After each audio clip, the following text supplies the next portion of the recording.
నమస్తే welcome to సాక్ష్యం news బులెటిన్ల ముందుగా హెడ్లైన్స్ తెలంగాణ రాష్ట్ర మంత్రి పొంగులేటి శ్రీనివాస్ రెడ్డి ఇంటిపై ఈడీ దాడి ఏకకాలంలో 16 చోట్ల సోదాలు రైల్వే శాఖ పార్లమెంటరీ స్టాండింగ్ కమిటీ చైర్మన్ గా అనకాపల్లి ఎంపీ సీఎం రమేష్ కు అభినందనల వెల్లువ జగన్ అడుగడుగునా కూటమి ప్రభుత్వం అడ్డుకుంటోంది వైసీపీ నాయకులను కార్యకర్తలను అడ్డుకుంటోందని పోలీస్ శాఖను విమర్శించిన భూమన కరుణాకర్ రెడ్డి తెలంగాణ రాష్ట్ర మంత్రి పొంగులేటి శ్రీనివాస్ రెడ్డి ఇంటితో పాటు ఆయనకు చెందిన సంస్థలపై 16 చోట్ల ఈడీ సోదాలను చేపట్టింది. ఈ రోజు ఉదయం నుండి మొదలైన సోదాలు 16 చోట్ల కొనసాగుతున్నాయి. తెలంగాణ రాష్ట్ర రెవెన్యూ విపత్తుల నిర్వహణ గృహ నిర్మాణ శాఖలను పొంగులేటి శ్రీనివాస్ రెడ్డి నిర్వహిస్తున్న విషయం తెలిసిందే. ఢిల్లీ నుండి వచ్చిన ఈడీ అధికారులు 16 టీమ్స్ ఏకకాలంలో పొంగులేటికి సంస్థలపైన ఇంటిపైన దాడి చేసి సోదాలు నిర్వహిస్తున్నాయి. గతంలో కూడా తెలంగాణ అసెంబ్లీ ఎలక్షన్స్ కు పొంగులేటిని టార్గెట్ చేస్తూ ఈడీ సోదాలు చేసిన విషయం తెలిసిందే. Parliamentary railway standing committee chairman గా సీఎం రమేష్ అనకాపల్లి పార్లమెంటు సభ్యులు సీఎం రమేష్ ను రైల్వే శాఖ పార్లమెంటరీ స్టాండింగ్ కమిటీ చైర్మన్ గా నియమించింది కేంద్ర ప్రభుత్వం. ఈ మేరకు కేంద్ర ప్రభుత్వం ఆదేశాలు ఇచ్చింది. దానితో పాటుగా పార్లమెంటరీ ఆర్థిక శాఖ స్టాండింగ్ కమిటీలో కూడా సీఎం రమేష్ ను సభ్యుడిగా నియామకమయ్యారు. దీంతో అనకాపల్లి జిల్లాలో గల బీజేపీతో పాటు కూటమి నాయకులు ఎంపీ సీఎం రమేష్ కు అభినందనలు తెలుపుతున్నారు. దేవదేవుడు కలియుగ ప్రత్యక్ష దైవం శ్రీ వెంకటేశ్వర స్వామిని దర్శించుకోవడానికి వస్తున్న జగన్ కు అడుగడుగున ఆటంకాలు కలిగిస్తున్నారని, చంద్రబాబుపై తమ ప్రభు భక్తి చాటుకునేలా పోలీసు వారు సెక్షన్ 30 యాక్ట్ అమలు చేస్తున్నామని చెబుతూ ఎక్కడికక్కడ మా పార్టీ నాయకులను కార్యకర్తలను భయభ్రాంతులకు గురిచేస్తూ కొంతమందిని మౌఖికంగా మరికొంతమందికి నోటీసులు ఇచ్చి భయపెట్టాలని చూస్తుందని అన్నారు. మాజీ టీటీడీ చైర్మన్ భూమా కరుణాకర్ రెడ్డి. పూర్వ ముఖ్యమంత్రి వైఎస్ జగన్మోహన్ రెడ్డి గారు ఒక భక్తునిగా దేవదేవ దర్శనానికి వస్తున్న సమయంలో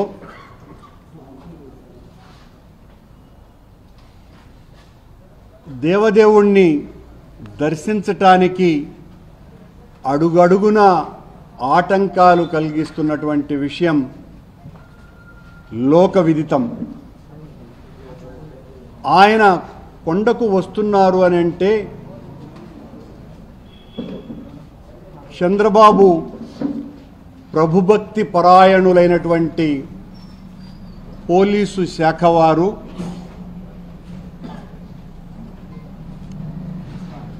థర్టీ యాక్ట్ అమలు చేస్తున్నామని చెబుతూ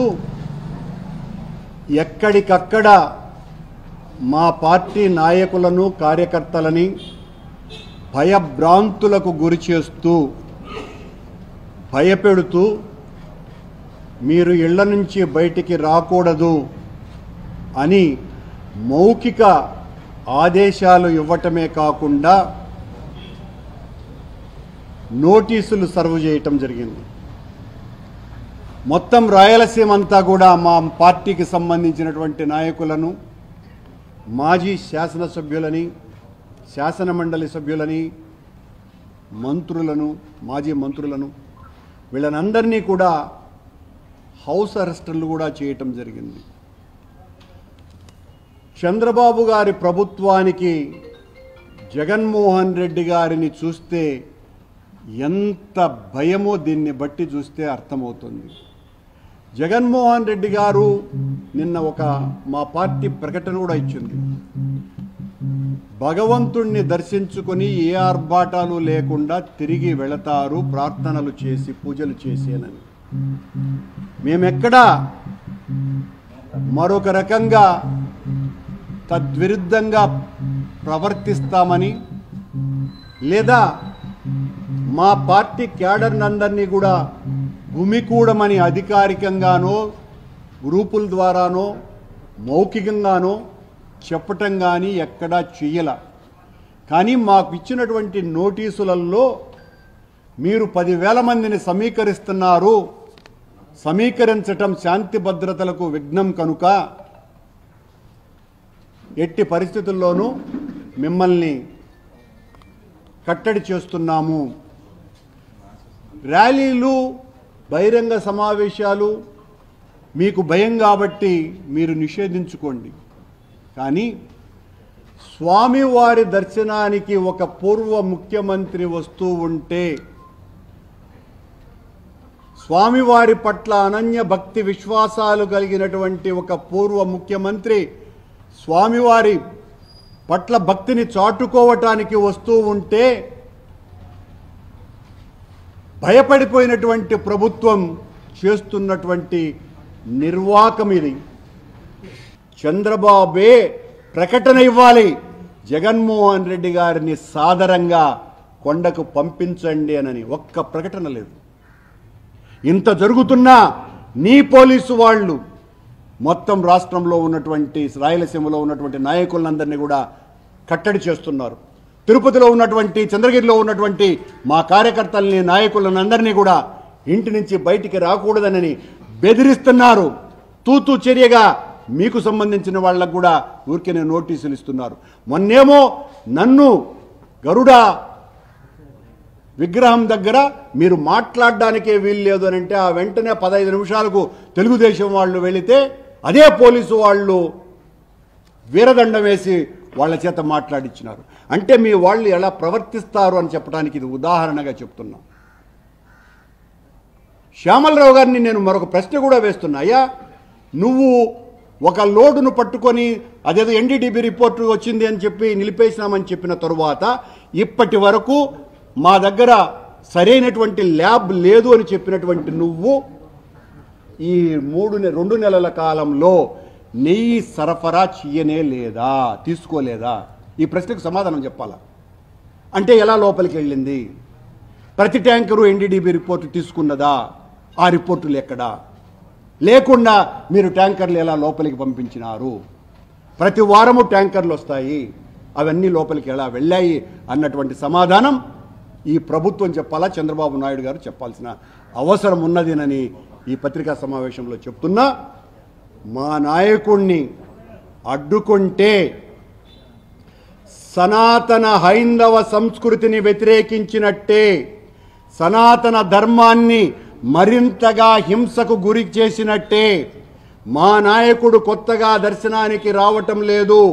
గతంలో ఆయన ప్రతిపక్షంలో ఉన్నప్పుడు ఒకసారి ఎంజీ గోపాల్ ఈవోగా ఉన్నప్పుడు ఆయన వీడియోలో మాట్లాడింది కూడా ఉన్నది. ఆయన చేత మీరు డిక్లరేషన్ తీసుకున్నారా అంటే ఆయన సాంప్రదాయ దుస్తుల్లో జగన్మోహన్ రెడ్డి గారు దర్శనానికి వచ్చిన తరువాత ఇక అడ్డుకునేది ఏమున్నదండి? ఆయన చాలా సాంప్రదాయమైనటువంటి హిందుత్వ ధోరణిలో స్వామివారిని దర్శనం చేసుకున్నారు అన్నటువంటి ప్రకటన కూడా చూడండి. చంద్రబాబు గారు అడ్డుకుంటున్నటువంటి వీరతాడు వీరులారా అని మీకందరికీ కూడా తెలియజేస్తున్నా. ఇలా స్వామివారికి అత్యంత ప్రీతిపాత్రంగా ఎంతో భక్తితో 5 సంవత్సరాల పాటు పట్టు వస్త్రాలు సమర్పించినటువంటి వ్యక్తిని పుష్కరాల సమయంలో సాంప్రదాయ పద్ధతులలో అయ్యవార్ల సమక్షంలో తన తండ్రికి పితృమూర్తులకు పిండ ప్రదానం చేసినటువంటి జగన్మోహన్ రెడ్డి గారు, గంగా నది పుణ్యస్నానాలు చేసినటువంటి జగన్మోహన్ రెడ్డి గారు సాంప్రదాయ వేషధారణతోనే ఏది చేస్తే మీరు సంతోషిస్తారు, ఏది చేసినా సంతోషించరు, మీ వెనక రాజకీయ కల్మషమున్నది, రాజకీయ కుతంత్రం ఉన్నది, కుట్ర ఉన్నది, అమలినమైనటువంటి మానసిక స్థితి మీది. కనుక ఏం చేసినా కూడా మీరు వ్యతిరేకిస్తారు. మీ వ్యతిరేకతను మేము లెక్క చేసేదే లేదు. మా నాయకుడు ఖచ్చితంగా దైవ దర్శనం చేసుకొని వెళతారు అని తెలియజేస్తున్నాం. ఏపీలో గనుల శాఖ మాజీ డైరెక్టర్ వీచి వెంకటరెడ్డిని ఏసీబీ అధికారులు అరెస్ట్ చేశారు. హైదరాబాద్ లో ఆయనను అదుపులోకి తీసుకున్నారు. గత ప్రభుత్వంలో గనుల శాఖలో టెండర్లు, ఒప్పందాలు, ఇసుక తవ్వకాల్లో అక్రమాలకు పాల్పడ్డారని వెంకటరెడ్డిపై అభియోగాలున్నాయి. గత నెలలో ప్రభుత్వం ఆయనను సస్పెండ్ చేసింది. అప్పటి నుంచి ఆయన ఆచూకీ లభించలేదు. ఈ నెల 11న ఏసీబీ కేసు నమోదు చేసింది. చెన్నై పోర్టులో భారీగా డ్రగ్స్ పట్టుకున్నారు కస్టమ్స్ అధికారులు. కంటైనర్లో 110 కోట్ల విలువైన డ్రగ్స్ ఉన్నట్లుగా గుర్తించారు. కంటైనర్లో డ్రగ్స్ ను చెన్నై నుంచి ఆస్ట్రేలియాకు తరలిస్తున్నారు. ముఠాలోని 2 సభ్యులను అరెస్ట్ చేశారు కస్టమ్స్ అధికారులు. రష్యా, జర్మనీ దేశాలకు చెందిన భక్తులు శ్రీకాళహస్తీశ్వరుని దర్శించుకున్నారు. రాహుకేతు పూజలను జరిపించుకుని స్వామి అమ్మవార్లను దర్శించుకున్నారు. విదేశీయులు గుడి యొక్క అపురూపమైన శిల్పాలు, ఆలయ నిర్మాణ తీరుతెన్నులను చూసి సంభ్రమాశ్చర్యాన్ని వ్యక్తం చేశారు. ఈ మధ్య కాలంలో విదేశీయులు తరచుగా శ్రీకాళహస్తీశ్వరుని దర్శించుకోవడానికి వస్తున్నారు.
ఎన్టీఆర్ దేవర సినిమా చూస్తూ వ్యక్తి మృతి చెందిన ఘటన కడప జిల్లాలో చోటు చేసుకుంది. మృతుడు కడప జిల్లాలో సీకే దిన్నె మండలం జమాల్పల్లికి చెందిన మస్తాన్ వలీగా గుర్తించారు. దేవర రిలీజ్ సందర్భంగా కడపలోని ఓ థియేటర్లో అభిమానుల కోసం స్పెషల్ షో ప్రదర్శించారు. స్పెషల్ షోకి వచ్చిన మస్తాన్ మూవీ చూస్తూ కేకలు వేస్తూ ఎంజాయ్ చేస్తుండగా ఒక్కసారిగా కుప్పకూలిపోయాడు. వెంటనే దగ్గరలోని ఆసుపత్రికి తరలించగా అప్పటికే అతను మృతి చెందినట్లు వైద్యులు తెలిపారు. వివిధ కేంద్ర మంత్రిత్వ శాఖల స్టాండింగ్ కమిటీలో వైసీపీ ఎంపీలు నియమితులయ్యారు. ఆర్థిక శాఖ పార్లమెంటరీ స్టాండింగ్ కమిటీ సభ్యులుగా వైవి సుబ్బారెడ్డి, మిథున్ రెడ్డి, విదేశాంగ శాఖ పార్లమెంటరీ స్టాండింగ్ కమిటీ సభ్యులుగా వైఎస్ అవినాష్ రెడ్డి, రవాణా, టూరిజం, సాంస్కృతిక శాఖ స్టాండింగ్ కమిటీ సభ్యులుగా విజయసాయిరెడ్డిలకు చోటు దక్కింది. దసరా, దీపావళి పండుగలు పురస్కరించుకుని తిరుపతికి 42 ప్రత్యేక రైళ్లు నడుపుతున్నట్లు రైల్వే శాఖ ప్రకటించింది. వివిధ ప్రాంతాల్లో ఉన్న తిరుపతికి చెందిన వారు తమ తమ స్వగ్రామాలకు వెళ్లేందుకు ఇబ్బందులకు గురికాకుండా 42 ప్రత్యేక రైళ్లు నడుపుతున్నట్లుగా ప్రకటించింది.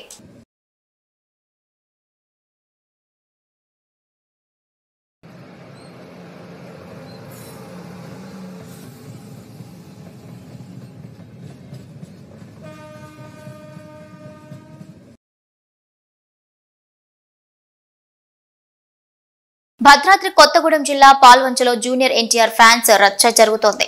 థియేటర్ అద్దాలు ధ్వంసం చేశారు. పాల్వంచలోని వెంకటేశ్వర థియేటర్ వద్ద జూనియర్ ఎన్టీఆర్ ఫ్యాన్స్ రచ్చరచ్చ చేస్తున్నారు. దేవర బెనిఫిట్ షో ప్రదర్శనలో తీవ్ర జాప్యం జరిగింది. ఇక కట్టలు తెంచుకున్న ఫ్యాన్స్ ఆగ్రహం. సినిమా హాల్ అద్దాలు ధ్వంసం చేశారు. ఎన్టీఆర్ ఫ్యాన్స్, థియేటర్ సిబ్బందికి మధ్య వాగ్వాదం జరిగింది. ఇక షో ప్రదర్శనతో శాంతించారు ఎన్టీఆర్ ఫ్యాన్స్.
TNN. రంగారెడ్డి జిల్లా షాద్నగర్ నియోజకవర్గంలోని ఫరూక్ నగర్ మండలం రాయకల్ గ్రామంలో షాద్నగర్ పట్టణంలో బీజేపీ సభ్యత్వ నమోదు కార్యక్రమం జరిగింది. సభ్యత్వ నమోదు కార్యక్రమానికి ముఖ్య అతిథిగా మహబూబ్ నగర్ ఎంపీ డీకే అరుణ హాజరయ్యారు. స్వయంగా వారి మొబైల్లో సభ్యత్వం నమోదు చేశారు. విలేకరుల సమావేశంలో మాట్లాడుతూ ప్రపంచంలోనే అత్యధిక సభ్యత్వం ఉన్న ఏకైక పార్టీ బీజేపీ పార్టీ అన్నారు. ధర్మం కోసం, దేశం కోసం బీజేపీ పార్టీ సభ్యత్వాన్ని ఓటు హక్కు వచ్చిన యువత తీసుకోవాలని పిలుపునిచ్చారు. గత పార్లమెంట్ ఎన్నికల తర్వాత రాష్ట్రంలో బీజేపీకి క్యాడర్తో ప్రజల మద్దతు పెరిగిందన్నారు. భవిష్యత్తులో తెలంగాణలో బీజేపీ అధికారంలోకి వస్తుందన్నారు.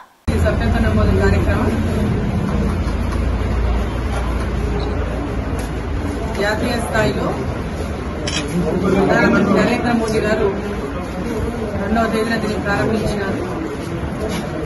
ఆ తర్వాత రాష్ట్రాల వారీగా, ఆ తర్వాత జిల్లాలలో, ఆ తర్వాత మండలాలలో ఈ కార్యక్రమాన్ని ప్రారంభమైంది.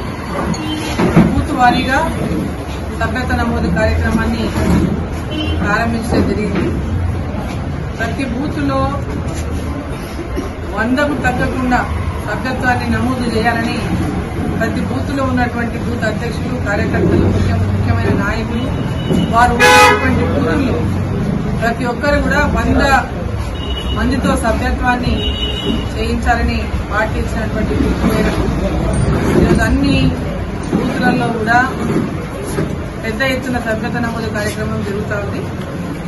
ఈరోజు నేను అనేక మండలాలలో కూడా ఈ కార్యక్రమాల్లో పాల్గొనడం జరిగింది. రోజు వివిధ నియోజకవర్గాల్లో, వివిధ మండలాల్లో ఈ సభ్యత్వ నమోదు కార్యక్రమంలో పాల్గొనడం జరుగుతూ ఉంది. సో ఈరోజు భారతీయ జనతా పార్టీ ఇప్పటికే ప్రపంచంలోనే అతిపెద్ద సభ్యత్వం ఉన్నటువంటి పార్టీగా గుర్తింపు పొందింది. 6 సంవత్సరాలకు ఒకసారి ఈ సభ్యత్వ నమోదు కార్యక్రమం జరుగుతుంది. దాంట్లో భాగంగానే ఈరోజు కూడా అది సభ్యత్వ నమోదు కార్యక్రమం చాలా ఉధృతంగా గ్రామాన జరుగుతూ ఉంది. మరి దీంట్లో ప్రజలందరూ కూడా భాగస్వాములై భారతీయ జనతా పార్టీ సభ్యులుగా చేరాలని ఈ సందర్భంగా నేను పిలుపునిస్తా ఉన్నా. యువకులు కానీ, ఓటు హక్కు ఉన్న ప్రతి యువకుడు భారతీయ జనతా పార్టీలో సభ్యత్వాన్ని పొందాలని, మహిళలు, రైతులు, అదేవిధంగా వివిధ ప్రొఫెషనల్స్, విద్యావంతులు అందరూ కూడా భారతీయ జనతా పార్టీ సభ్యత్వాన్ని తీసుకోవాలని నేను విజ్ఞప్తి చేస్తా ఉన్నా, కోరుతా ఉన్నా. భారతీయ రాష్ట్రంలో కూడా బలోపేతం చేస్తూ మరి భారతీయ జనతా పార్టీని రాబోయే కాలంలో తెలంగాణలో అధికారంలోకి తెచ్చే విధంగా ప్రతి గ్రామంలో కార్యకర్తలు ఉత్సాహంగా పనిచేస్తా ఉన్నారు. లోకల్ బాడీ సెలక్షన్లు రాబోతున్నటువంటి నేపథ్యంలో కూడా గ్రామాల్లో ఉన్నటువంటి కార్యకర్తలంతా కూడా మొన్నటి పార్లమెంట్ ఎన్నికల తర్వాత రాష్ట్ర వ్యాప్తంగా కూడా పెద్ద ఎత్తున భారతీయ జనతా పార్టీకి క్యాడర్ పెరిగింది, ఓటర్లు పెరిగిండ్రు, భారతీయ జనతా పార్టీ వైపు ప్రజల యొక్క మద్దతు పెరిగింది. సో ఈరోజు సభ్యత్వ నమోదులో కూడా పెద్ద ఎత్తున వాళ్ళంతా వారే స్వయంగా వచ్చి మరి యొక్క సభ్యత్వ నమోదులో పాల్గొంటున్నారు, వాళ్ళని సభ్యులుగా చేర్చమని కోరుతున్నారు. సో వారికి అంతా కూడా నేను అభినందనలు తెలియజేస్తాను. ఇప్పటికే చాలా మంది స్వయంగా భారతీయ జనతా పార్టీలో సభ్యులుగా జరిగిండ్రు. ఏదైతే భారతీయ జనతా పార్టీ సభ్యత్వ నమోదు కోసం మరి ఒక number Bharatiya Janata Party toll free number అయితే ఇచ్చిందో 8800002024 ఇప్పటికే లక్షల్లో మంది నంబర్కు మరి మిస్డ్ కాల్ ఇచ్చి వారి సభ్యత్వాన్ని నమోదు చేయించుకున్నారు. మరి కార్యకర్తలు మరి ఫుల్ డీటెయిల్స్ తో వారి సభ్యత్వాన్ని నమోదు చేసుకొని కూడా పార్టీ కొన్ని సూచనలు ఇచ్చింది. ఏ విధంగా వాళ్ళు టోటల్ గా వాళ్ళ యొక్క బయోడేటాని అందించి వాళ్ళు సభ్యత్వాన్ని పొందవచ్చు అనేది. ఒక్కొక్కరు 100 సభ్యత్వాన్ని ఖచ్చితంగా చేయాల్సినటువంటి అవసరం ఉంది. ఎవరైతే క్రియాశీలక కార్యకర్తలు ఉంటారో వారు ప్రతి ఒక్కరు కూడా మినిమం 100 సభ్యత్వాన్ని చేర్పించాల్సినటువంటి అవసరం ఉంది. కాబట్టి ప్రతి ఒక్క దగ్గర ఉన్న ప్రతి కార్యకర్త, ప్రతి ఒక్క క్రియాశీలకంగా ఉండేటటువంటి కార్యకర్తలు, పార్టీలో క్రియాశీలకంగా అంటే ఉండాలని ఉత్సాహం ఉన్నటువంటి కార్యకర్తలు రేపు రాబోయేటటువంటి ఎన్నికల్లో లోకల్ బాడీస్ లో కానీ మరి అన్ని ఎన్నికల్లో కూడా లోకల్ బాడీస్ ఎన్నికల్లో కూడా యాక్టివ్ గా ఉండాలి. మేము లోకల్ బాడీస్ లో పోటీ చేయాలనుకున్నటువంటి కార్యకర్తలు కానీ ఈ సభ్యత్వ నమోదు కార్యక్రమంలో ఉత్సాహంగా పాల్గొని పెద్ద ఎత్తున సభ్యత్వాన్ని చేర్పించాలని వారికి సందర్భంగా నేను కోరుతా ఉన్నా. ఈరోజు ప్రతి ఒక్కరు కూడా ఈ సభ్యత్వ నమోదు కార్యక్రమంలో పాల్గొనాల్సినటువంటి అవసరాలు కూడా ఈ సందర్భంగా తెలియజేస్తా ఉన్నాను. భారతీయులందరూ, భారతదేశంలో ఉన్నటువంటి భారతీయులందరూ మన భారతదేశం యొక్క అభివృద్ధిని కోరుకుంటున్న ప్రతి ఒక్కరు కూడా వికసిత్ భారత్ సంకల్పంతో నరేంద్ర మోదీ గారు ఏదైతే ఇవాళ భారతదేశాన్ని ముందుకు నడిపిస్తున్నారో వచ్చే 2047 అంటే మనకు స్వతంత్రం వచ్చి 100 సంవత్సరాలు పూర్తయిన నాటికి భారతదేశాన్ని ప్రపంచ దేశాల్లో ఇవి బులెటిన్ అప్డేట్స్.